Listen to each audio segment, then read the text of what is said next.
सभी को सादर प्रणाम। मैं शिव मिश्र शास्त्री शिव मिश्र यूट्यूब चैनल में आप लोगों का हार्दिक स्वागत अभिनंदन करता हूं। छंद के इस प्रकरण में आज चर्चा कर रहे हैं इंद्रवज्रा छंद के विषय में। आज हम जानेंगे इंद्रवज्रा छंद क्या है, इंद्रवज्रा छंद में कितने वर्ण होते हैं, कैसे हमको गाना चाहिए, इसको कैसे हम समझेंगे कि इस श्लोक में इंद्रवज्रा छंद ही है, उपेंद्र वज्रा छंद क्यों नहीं और उपजाति क्यों नहीं। इन सभी विषयों को इन सभी विषयों में चर्चा परिचर्चा कर रहे हैं, लेकर के सभी शंकाओं का समाधान करते हुए यहाँ पे हम प्रस्तुत हैं। आज इंद्रवज्रा छंद के बारे में जान रहे हैं। इंद्रवज्रा छंद के प्रत्येक चरण में 11-11 वर्ण होते हैं और इस का लक्षण इस प्रकार करते हैं। स्यात् होवे क्या इंद्रवज्रा, यदि कहें इंद्रवज्रा, यदि स्यात् होवे क्या होवे इंद्रवज्रा, कदा कहें यदि अर्थात जब होवे इंद्रवज्रा छंद। कहें शंका होता है कैसे, कहें स्याद इंद्रवज्रा यदि तौ जगौगा, अर्थात यदि तौ जगौगा, स्याद इंद्रवज्रा यदि तौ जगौगा। इंद्रवज्रा छंद का लक्षण जो है वृत्त रत्नाकर के अनुसार बताते हैं। स्याद इंद्रवज्रा यदि तौ जगौगा, स्यात् होवे इंद्रवज्रा छंद। यदि जब कहें जब तगण हो और दो तगण हो, तौ दिया है तो सह तौ अर्थात दो का बोधक है, तो दो तगण हो। कहें कि होवे कब होवे, कहें जब प्रत्येक चरण में दो तगण हो, एक जगण हो और दो तगण एक जगण और दो गुरु हो, गौ गह होवे, तो क्या होगा इंद्रवज्रा छंद होगा।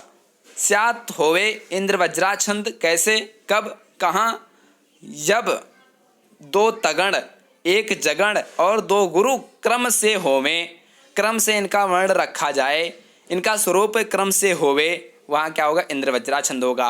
अब हिंदी में हम समझते हैं, इसका अर्थ करते हैं क्या कि इसका अर्थ है कि इंद्रवज्रा के प्रत्येक चरण में दो तगण एक जगण और दो गुरु के क्रम से वर्ण रखे जाते हैं। इसका स्वरूप इस प्रकार है।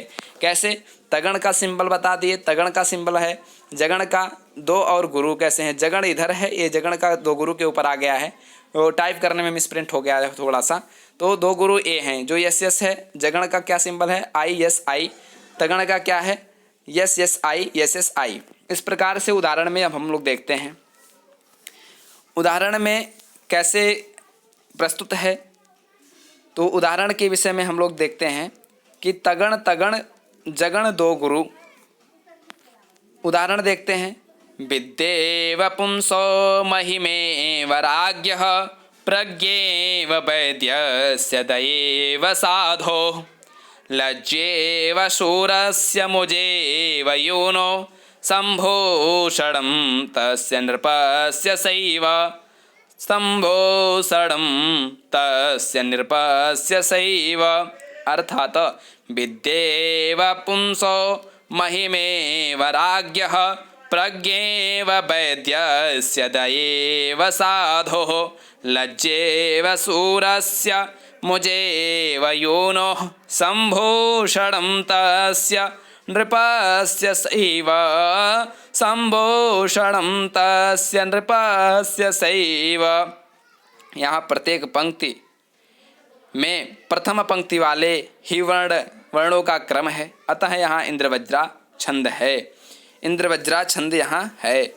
और इंद्रवज्रा उपेंद्र वज्रा का जब जहाँ सम्मिश्रण हो जाता है तो वहाँ उपजाति की उत्पत्ति हो जाती है। अर्थात जब इंद्रवज्रा एक चरण होगा और दो चरण इंद्रवज्रा के, दो चरण उपेंद्र वज्रा के होंगे, इन दोनों चरणों को मिला करके उपजाति छंद की उत्पत्ति होती है। उपजाति छंद के विषय में भी जानेंगे। तो इस प्रकार से इंद्रवज्रा छंद संपूर्ण हुआ।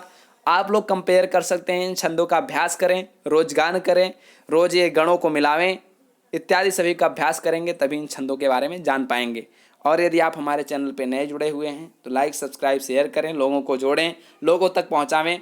जो परंपरागत छात्र हैं वो तो जानते ही हैं, लेकिन जो मॉडर्न अर्थात आधुनिक विषय से जो छात्र पढ़ते हैं शायद उनके विद्यालयों में ये उपस्थित नहीं हो पाता है, शायद वो नहीं जान पाते हैं। तो कम से कम अपने लिए तो नहीं, लेकिन दूसरों के लिए तो कम से कम शेयर कर सकते हैं, सब्सक्राइब कर सकते हैं, लोगों को प्रेरित कर सकते हैं, इत्यादि सभी प्रकल्प के माध्यम से आप लोगों तक पहुंचा सकते हैं। जयतु संस्कृतम जयतु भारतम। आप लोगों का फिर स्वागत करते हुए मैं विराम लेता हूं।